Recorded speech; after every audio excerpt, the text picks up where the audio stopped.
Day 11 শর্টসে একটা গুরুত্বপূর্ণ বিষয় বলছি।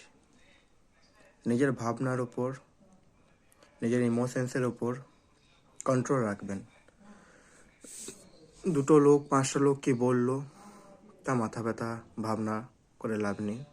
কেউ যদি আপনাকে কোনো কথা বলে বা কোনো সমস্যার মধ্যে পড়েন, অবশ্যই ঠান্ডা মাথায় ভাববেন এবং জিনিসটাকে ক্লিয়ার করবেন। যদি আপনাকে কেউ কিছু ভাবতে বলে কে এটা ভাবো ওটা ভাবো, তো আপনি দেখাবেন যে ভাবছেন মনে মনে আপনি ঠিক, কিন্তু ওকে বুঝতে দেবেন না যে আপনি ভাবছেন। আপনি কাম থাকবেন, ফ্রি থাকবেন এবং যাতে ও বুঝতে পারে যে ও ভাবতেও পারে না ভাবতেও পারে। তো অলওয়েজ নিজের মাইন্ডকে কাম রাখবেন আর ফ্রি রাখবেন, যাতে কোনো কিছু কথা বা বিশ্বাসঘাতক কথা যদি আপনাকে কেউ বলেও থাকে, তো আপনি ফ্রিলি যাতে ভাবতে পারেন, যেন এমনভাবে মানুষ যে এটা আপনি আগে থেকে জানতেন। ধন্যবাদ। ফ্রি ভালো থাকবেন, সুস্থ থাকবেন। নমস্কার।